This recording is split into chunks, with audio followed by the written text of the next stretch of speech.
Ustaz, mengapa Allah ciptakan Dajjal? Mengapa Allah ciptakan syaitan? Mengapa Allah ciptakan iblis?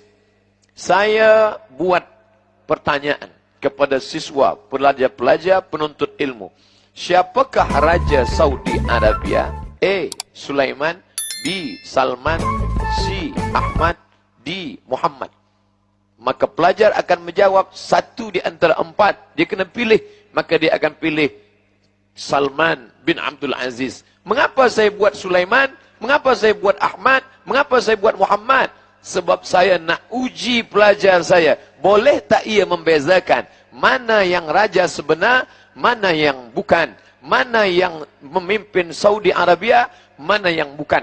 Maka makna daripada Allah ciptakan Dajjal supaya manusia lulus daripada ujian, membezakan mana yang hak, mana yang batil. Maka datang syaitan, la'atiyannahum min baini aydihim, aku akan datang dari hadapan, wa min khalfihim, dari belakang, wa an aymanihim, dari kanan, wa an syama'ilihim, dari kiri, fala tajidu aktsarahum syakirin. Dia datang, dia goda manusia, tapi manusia juga diberikan kekuatan. Wa nafsi wa ma sawwaha, demi jiwa dan penciptaannya, fa alhamaha fujuraha, Allah berikan jalan fujur, jalan tak baik, jalan batil, wa taqwaha, Allah berikan jalan takwa. Manakala kita mendapat maklumat bahwa malam ini akan ada tazkirah di masjid yang kita muliakan, kita banggakan, maka dalam hati kita berfikir, datang atau tidak datang, dengar atau tidak dengar, hadir atau tidak hadir. Tapi seorang hamba melawan hawa nafsunya, melawan keinginannya. Kata syaitan, duduklah engkau, tenanglah engkau.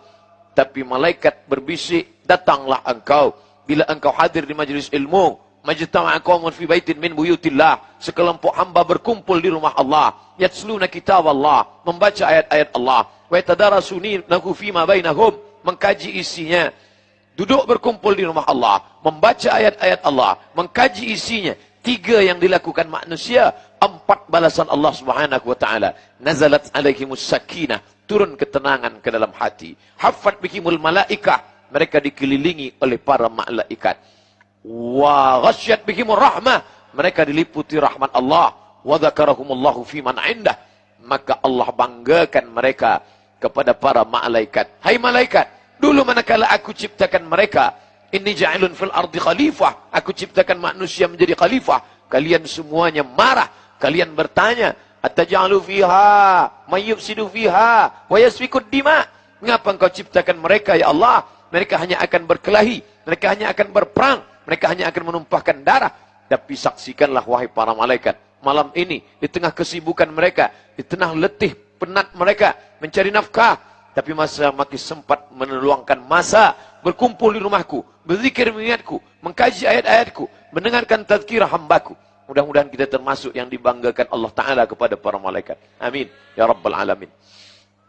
Mengapa Allah ciptakan ini Dajjal? Ini adalah ujian. Ahasiban nasu ayyutsraku, apakah manusia itu menyangka mereka ayyutsraku, dibiarkan begitu saja? Ayyaqulu amanna, mereka berkata kami beriman. Wa hum la yuftanun, padahal mereka belum diuji. Fatana, ujian. Bila kita menemukan batu, kayu hitam, kita tak tahu apakah ini sampah atau ini emas. Kalau emas, maka dia mesti fatana, diuji. Menguji emas, dibakar dia dengan api. Manakala kita bakar dengan api yang amat sangat panas, meleleh, hilang hitamnya, tanpa cahayanya, berarti dia emas. Sedangkan manusia diuji dengan kematian anak, maka saat itu dia bersabar. Diuji dia dengan harta, maka dia bersabar. Diuji dia dengan kehilangan, maka dia tetap bersabar. Tapi manakala diuji dia dengan Dajjal, saat itu dia tidak termasuk orang-orang yang lulus ujian Allah Subhanahu wa taala. Apakah Ustaz Abdul Somad yang memberi tazkirah tentang Dajjal itu lulus daripada najah, berhasil daripada Dajjal?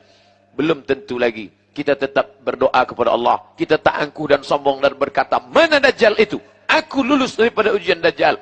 La yadkhulul jannah, tak masuk surga. Man kana fi qalbihi, sesiapa sahaja yang dalam hatinya mithqala habbatin min khardalin min kibrin, ada sombong sebesar biji sawi, angkuh, semua kerana pertolongan Allah. Andai anak kita yang lucu dan cantik dipuji oleh orang, oh comelnya anak ini, kita berkata Alhamdulillah. Ucapan Alhamdulillah mengembalikan nikmat ini kepada Allah, menyelamatkan kita daripada hasad, menyelamatkan kita daripada takbur, menyelamatkan daripada penyakit ain. Sebab daripada ain muncul daripada sifat angkuh sombong, sifat iri dan hasad. Maka manakala datang pujian Allah, Masya Allah, ini luar biasa, ini hebat, kita berkata Allahu Akbar. Kerana ada yang lebih besar daripada nikmat ini. Siapa dia? Allah. Balikkanlah segala sesuatu kepada Allah untuk menyelamatkan.